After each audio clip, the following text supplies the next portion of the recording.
Hello, this is Craig Resnick coming to you from the 2023 ARC Advisory Group Orlando Forum. With me today is my special guest, Travis Cox, who's the Chief Technology Evangelist at Inductive Automation. How you doing, Travis? Doing well. Thanks for having me, Craig. Yeah, thanks for coming. You guys have been a regular at our forum, and it's always great to have Inductive Automation. And we love being here. Thank you. You know, I know the company continues to really help its customers, progress along their digital transformation journey. And so what are some of the leading digital transformation technologies that your customers are buying? And what were some of the success stories of the past year? Yeah, there's a lot of great technologies that are available for customers in the digital transformation space that range everywhere from edge all the way to cloud solutions. And we're seeing customers take advantage of all of it, frankly. Starting with the edge. A lot of customers are putting edge computing out there.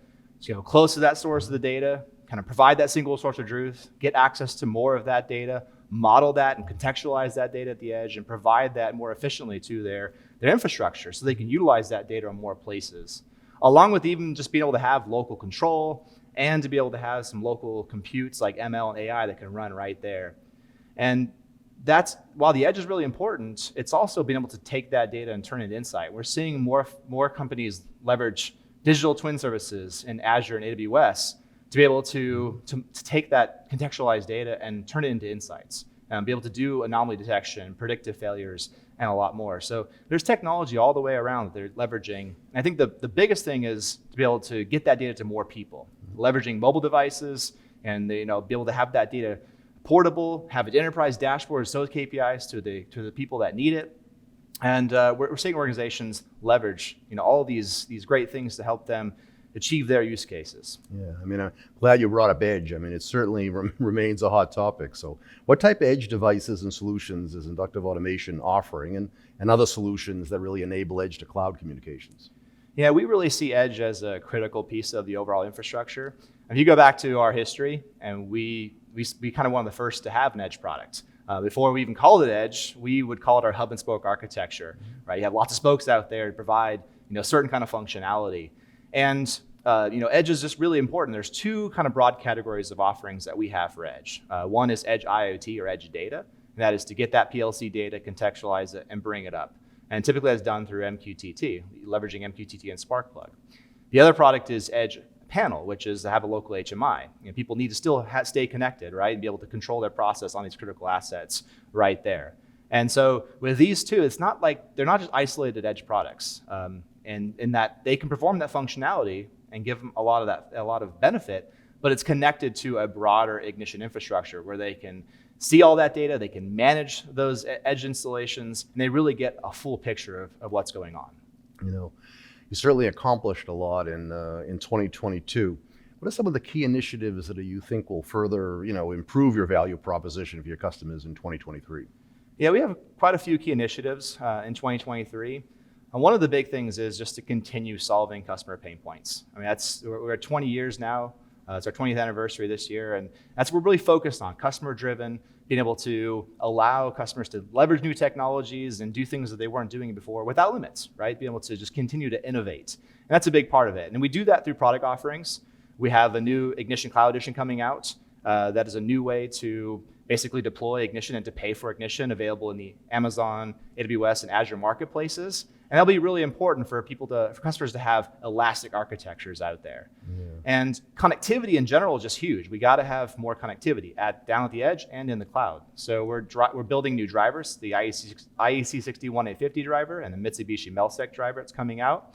And then we're also building more cloud connectors, so things like Kafka, MongoDB, and in the future we'll connect to many other services that are available there, give customers more options that they can work with.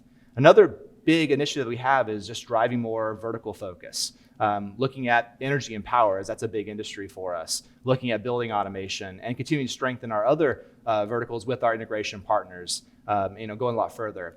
And we kind of think about all of this, like what we're doing with solving pain points with Ignition is just to help customers innovate and to do more, right? To empower them. And we've seen that. We kind of this year, we're going to launch a new campaign called the Ignition Effect. And it's really that effect that Ignition has on the industrial organizations that are using it. We see integration companies that have grown 2-3 times their size. We've seen end users who've been able to do things they never thought possible before. And it's really that kind of that personal, that human that human touch, right, of how it has changed their lives for the better and their careers for the better. And we want to be able to highlight those success stories this year. This is about the third anniversary since the pandemic, began. And even though certainly things are much better than they were, but there's still, in spite of vaccines and remedies, there's still certainly some disruption in the economy around the world with variants, breakthrough cases.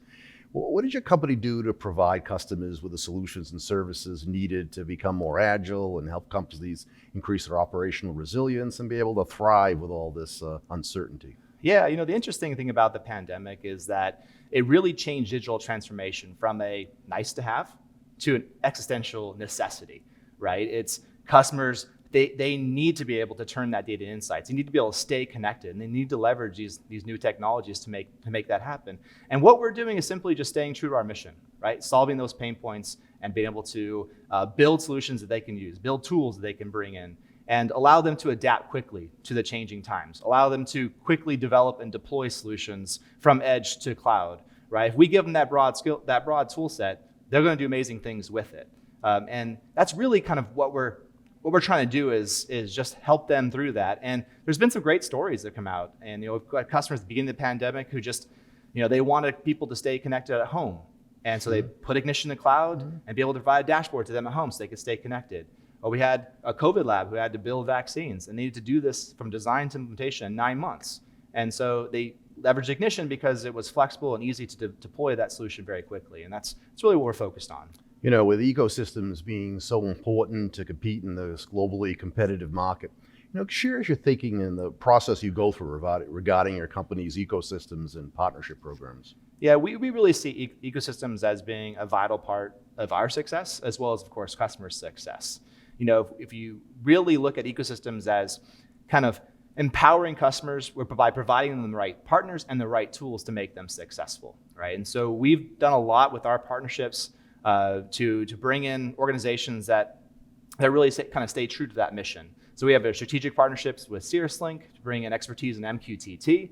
We've got solution partners like Cepasoft and 4AR who bring MES experience as well as cloud consulting experience. We have our onboard program where we're just helping to deploy Ignition at the edge of the network on these devices already having installed, making that easier for the customer, right? We have technology alliances where we're helping to integrate with these different solutions so that it's easy button for customers. And I think most importantly, it's getting the next generation to be knowledgeable about and to be trained on different technologies that are being used in the industrial space. And our university engagement, we have about 68 universities helping with the curriculum, giving access to the software so they can teach these students with the practical tools on how all this works. And I think it's all of the ecosystem that's really going to drive that success. Yes, it certainly is. Well, you guys have done a great job, and thanks so much for having you. This is Travis Cox, Chief of Technology Evangelist, Inductive Automation. Thanks so much for being here. Thank you. And this is Craig Resnick, 2023 ARC Advisory Group, Orlando Forum. Thanks so much. Have a great day.